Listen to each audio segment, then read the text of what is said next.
Hi అండి. ఎలా ఉన్నారు? బాగున్నారా? నేను చాలా బాగున్నానండి. మీరు కూడా బాగుండాలని మనస్ఫూర్తిగా కోరుకుంటున్నాను. శ్రావణ మాసము మొదటి రోజు స్టార్ట్ అయిపోయింది. చక్కగా అందరూ ఆ శ్రీ మహాలక్ష్మిని ఆరాధిస్తారు. వరలక్ష్మి వ్రతాన్ని అందరూ ఆచరిస్తారు.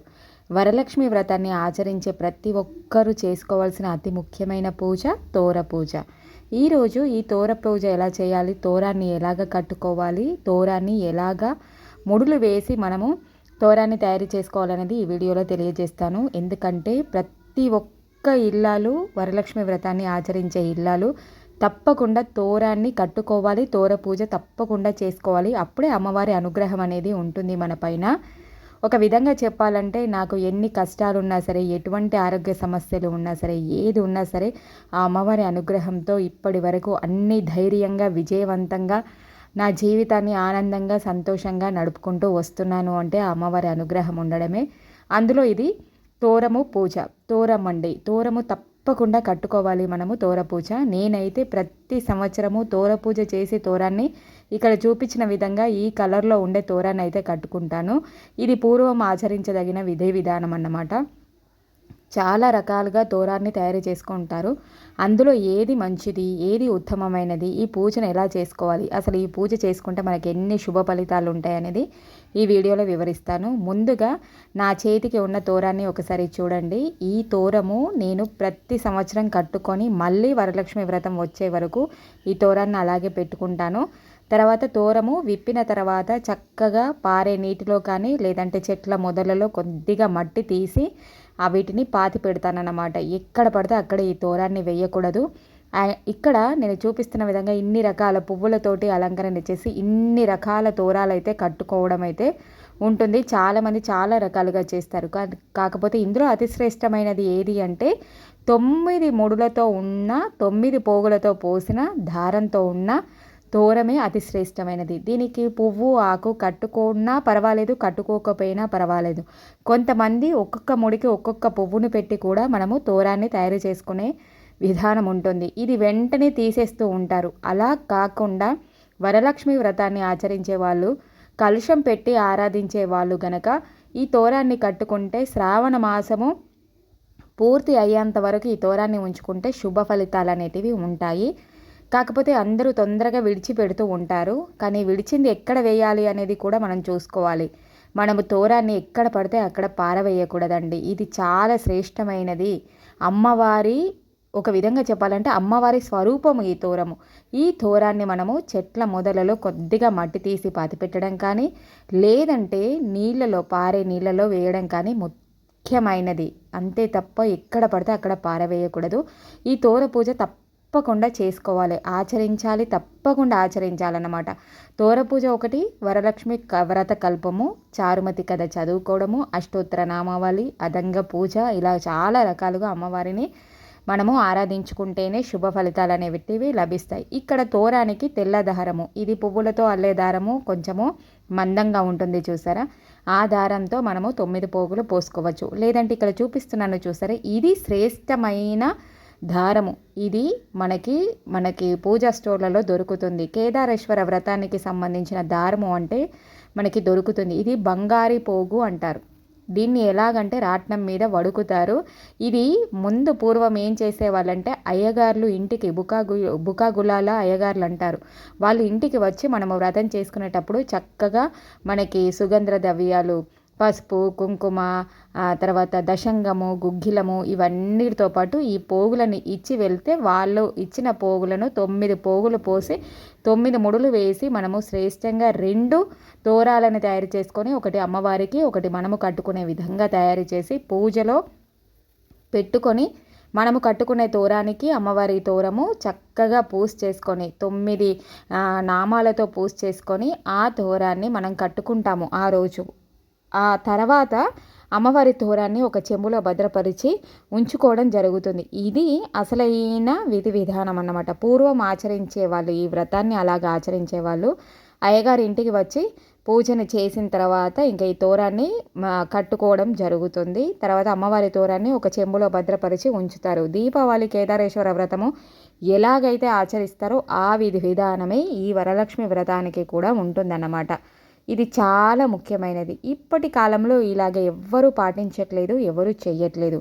ఈ తోరాన్ని చక్కగా సంవత్సరం పాటు చేతికి కట్టుకొని ఉంచుకుంటారు. తర్వాత మళ్ళా వ్రతం చేసుకునేటప్పుడు పాత తోరాన్ని ఇప్పి కొత్త తోరాన్ని కట్టుకుంటూ ఉంటారన్నమాట. ఇది అసలుగా చేసుకునేవాళ్ళు పూర్వం ఆచరించిన వరలక్ష్మి వ్రత విధానములో ఇది ఉంది.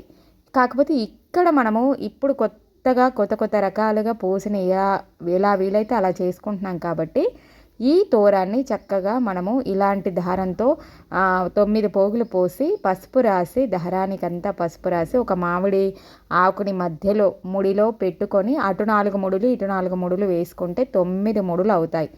వీటిని ఒక ఇత్తడి పళ్ళెంలో కానీ లేదంటే ఒక ఆకులో కానీ పీట పైన పెట్టుకొని అమ్మవారి పూజన అయితే చేసుకోవాలి. తోరగ్రంథి పూజ చేసుకోవడము ఎందుకోసము అంటే మనకి నవనాడీ వ్యవస్థ ఉంటుంది కదా, మన శరీరంలో ఉన్న నవనాడీ వ్యవస్థ యొక్క ప్రతీక ఈ పూజ. ప్రతి ఒక్క గ్రంథి అమ్మవారి స్వరూపంగా భావించి పూజ చేసుకుంటాము. ఈ తోరము మనం ఒంటి మీద ఉన్నంత వరకు ఆరోగ్యాలతోటి చక్కగా వర్ధిల్లుతామన్నమాట. అందుకోసం ఈ తోరగ్రంథి పూజ అయితే ఆచరించాలి. ఇక్కడ చూస్తున్నారు కదా, ఇలాగ పసుపు రాసిన తర్వాత ఒక మామిడాకును మధ్యలో పెట్టి ఇలాగ ముడి వేసి మధ్యలో మామిడి ఆకుని కానీ లేదంటే తమలపాకుని కానీ లేదంటే ఒక పువ్వుని కానీ కూడా పెట్టుకోవచ్చు. ఒక విధంగా చెప్పాలంటే ఇలాగ ఆకు పువ్వు ఏది పెట్టకపోయినా పర్వాలేదు. 9 పోగులు 9 ముడులు కంపల్సరిగా ఉండేలాగా చూసుకొని కట్టుకుంటే బాగుంటుంది. ఇంకా నాకు తెలిసినంత వరకు మాత్రము నేనైతే ఇక బంగారు పోగుతో మాత్రమే చేసుకొని ఇంకా అది నేను సంవత్సరం వరకు ఉంచుకుంటానండి. వరలక్ష్మి వ్రతము అయిపోయిన తర్వాత మళ్ళీ వరలక్ష్మి వ్రతము చేసుకున్నంత వరకు అది నా ఒంటి మీద ఉంటుంది. తర్వాత వరలక్ష్మి వ్రతం ఆచరించిన తర్వాత ఆ కొత్త తోరాన్ని కట్టుకుంటాం కదా, కట్టుకున్న తర్వాత మరుసటి రోజు ఈ పాత తోరాన్ని తీసి భద్రపరుచుకుంటాను. నాకు వీలైనప్పుడు నీళ్ళలో గంగా నది పారే నీళ్ళలో వేస్తాను. లేదంటే అలాగ వీలు కాకపోతే చక్కగా ఏదైనా మంచి పచ్చని చెట్టు దగ్గరికి వెళ్ళి కొద్దిగా మట్టిని తవ్వి అందులో లోపట పెట్టి కాలి ధూళి అసలు తాకని చోట వేసి అమ్మవారికి నమస్కారం చేసుకోవడం అయితే జరుగుతుంది. ఇలాగా శ్రద్ధగా ఆచరించాలి, ఇలాగ శ్రద్ధగా చేయాలి. ఏదైనా సరే మనం తెలుసుకొని చేస్తే దాని ఫలితం అనేది చక్కగా ఉంటుంది. ఎంత ఆర్భాటాలతో ఎంత హంగుతో చేస్తున్నామనేది కాదు, ఎంత పద్ధతిగా పూజను ఆచరిస్తున్నామనేది చాలా ముఖ్యము. ఇంకా వరలక్ష్మి వ్రతంలో ఇంకా అదే చెప్తుంది, వరలక్ష్మి వ్రతం యొక్క కథ అదే చెబుతుంది. చారుమతి ఎంత పద్ధతిగా ఎంత సౌమ్యురాలుగా ఉండి తన ఇంటిని భర్తని పిల్లలని చక్కగా చూసుకొని తన ఉన్నంతలో యథాశక్తిగా ఆరాధించిందో మనం కూడా అలాగే ఆరాధించాలి. ఇంకా ఇందులో పంచపల్లవాల కలుషాన్ని కూడా పెట్టడం చాలా శ్రేష్టమైనది. ఆ కలుషం గురించి కూడా మరో వీడియోలో వివరిస్తాను. ఇక్కడ చూపిస్తున్నాను చూస్తారా, ఎన్ని రకాల తోరాలను అయితే తయారు చేసుకున్నాను. చాలామంది ఇది డెకరేషన్గా ఏదో చేతికి అలంకారంగా చూడకండి. ఈ తోరాన్ని చక్కగా అమ్మవారి స్వరూపంగా భావించి కట్టుకోండి. అప్పుడే మనకి ఆ పూజ యొక్క ఫలితం అనేది మనకి లభిస్తుందన్నమాట. ఏదో అలంకారంగా చక్కగా నిండుగా పువ్వులు ఒక్కొక్క ముడికి ఒక్కొక్క పువ్వు పెడితే మనకి చేతికి ఏదో అలంకారం వేసుకున్నట్టుగా ఉంటుంది అని చాలామంది భావిస్తారు, పువ్వులు కట్టుకుంటారు. అలా కాదు, ఇది తోరము చక్కగా మనకి అమ్మవారి స్వరూపము. మనము అమ్మవారి వ్రతాన్ని ఆచరించేటప్పుడు ముందుగా తోరగ్రంథి పూజ చేసుకొని తోరగ్రంథి పూజను చేసుకున్న తర్వాత ఈ తోరాన్ని కట్టుకున్న తర్వాత అక్షంతలు తీసుకొని అమ్మవారి వ్రతకల్పంని చదువుకోవడం ఉంటుంది. మనం మామూలుగా పోస్ట్ చేసేటప్పుడు తెలుస్తుంది మనకు. పూజా బుక్లో వరలక్ష్మి వ్రతం కథ బుక్లో చక్కగా అమ్మవారికి అదంగా పూజ చేసిన తర్వాత ముందుగా గణపతి పూజ చేసుకుంటాము. తర్వాత గణపతి పూజ పూర్తయిపోయిన తర్వాత అమ్మవారిని ఆవాహన చేసి అమ్మవారికి అదంగా పూజ చేసుకున్న తర్వాత అష్టోత్తర నామావళి చేసుకున్న తర్వాత తోరగ్రంథి పూజ చేసుకోవడం జరుగుతుంది. తోరగ్రంథి పూజ చేసుకున్న తర్వాత ఈ తోరాన్ని కట్టుకొని చేతిలో అక్షంతలు తీసుకొని చారుమతి కథను చక్కగా అమ్మవారి వ్రతకల్పాన్ని చక్కగా శ్రద్ధగా విని ఆ అక్షంతలని అమ్మవారి పాదాల దగ్గర ఉంచి కొన్ని అక్షంతలను మన తలపైన వేసుకొని తర్వాత భర్త ఆశీస్సులు తీసుకొని చక్కగా అమ్మవారికి మంగళహారతిని ఇచ్చి నైవేద్యాన్ని నివేదన చేస్తే వ్రతకల్పానికి సంపూర్ణమైన ఫలితం మనకి లభిస్తుంది. ఇది విధి విధానము, ముఖ్యమైన విధి విధానం ఇదన్నమాట. ఇక్కడ చూసారు కదా, ఇంక ఇది బంగారు పోగు అంటారండి. ఇంకా నేను తెలుసుకొని అంటే అనాదిగా మనకి ఎలాగ ఆచరిస్తున్నారు ఈ వ్రతాన్ని, ఎందుకంటే కలుష స్థాపన తప్పకుండా చేసుకుంటాను. పంచపల్లవాల కలుషాన్ని పెడతాను.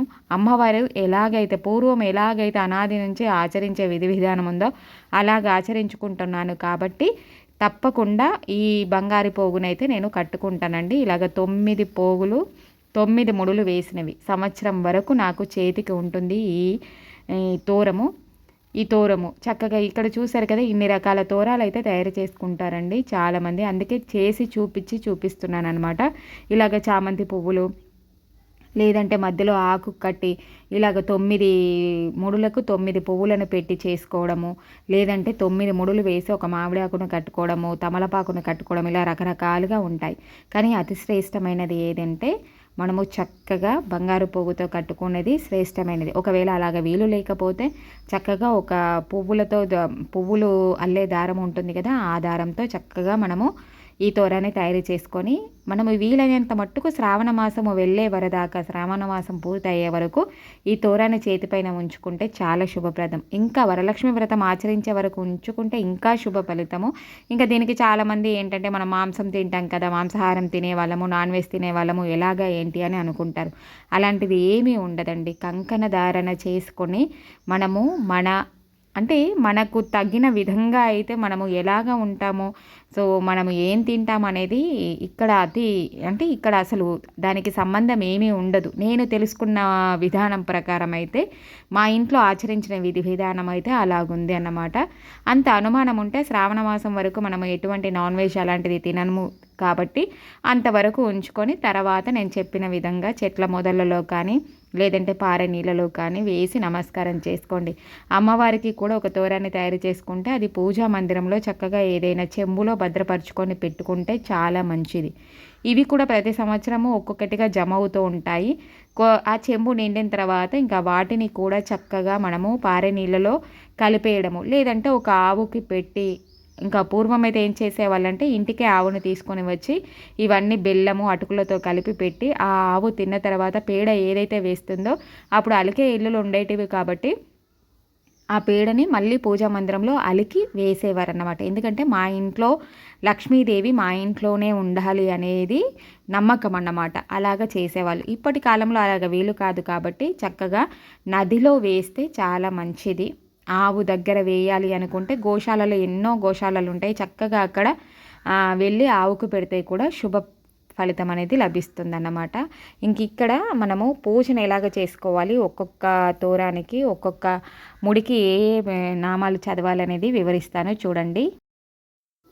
ఓం కమలాయ నమః ప్రథమ గంధిం పూజయామి. ఓం రమాయే నమః ద్వితీయ గ్రంథిం పూజయామి. ఓం లోకమాత్రే నమః తృతీయ గ్రంథిం పూజయామి. ఓం విశ్వజనన్యే నమః చతుర్గ్రంథిం పూజయామి. ఓం మహాలక్ష్మ్యే నమః పంచగ్రంథిం పూజయామి. ఓం క్షీరాబ్ధితనయాయ నమః షష్ఠగ్రంథిం పూజయామి. ఓం విశ్వజనన్యే నమః సప్తగ్రంథిం పూజయామి. ఓం చంద్ర సహోదర్యే నమః అష్టగ్రంథిం పూజయామి. ఓం హరివల్లభాయే నమః నవగ్రంథిం పూజయామి. ఓం శ్రీ వరలక్ష్మీదేవతాయే నమో నమః తోరగ్రంథిం పూజాం సమర్పయామి అని ఇలా పూజ చేసుకొని పసుపు కుంకుమ అక్షంతలు వేసి నమస్కారం చేసుకుంటే తోరగ్రంథి పూజ పూర్తవుతుందండి. ఇది తోరానికి సంబంధించిన విధి విధానము, తోర పూజ. చక్కగా అందరూ వరలక్ష్మి వ్రతాన్ని ఆచరించి తోరగ్రంథి పూజన చేసుకొని అమ్మవారి అనుగ్రహాన్ని పొందండి. పూర్తి వరకు వీడియో చూసిన వాళ్ళు తప్పకుండా ఛానల్ని సబ్స్క్రైబ్ చేసి సపోర్ట్ చేయండి. ఇంకా మీకు ఎటువంటి డౌట్స్ ఉన్నా సరే కామెంట్ బాక్స్లో అడగండి. అందరికీ నా హృదయపూర్వక నమస్కారాలు తెలియజేస్తూ మరొక వీడియోతో కలుసుకుంటాను. Thank you for watching.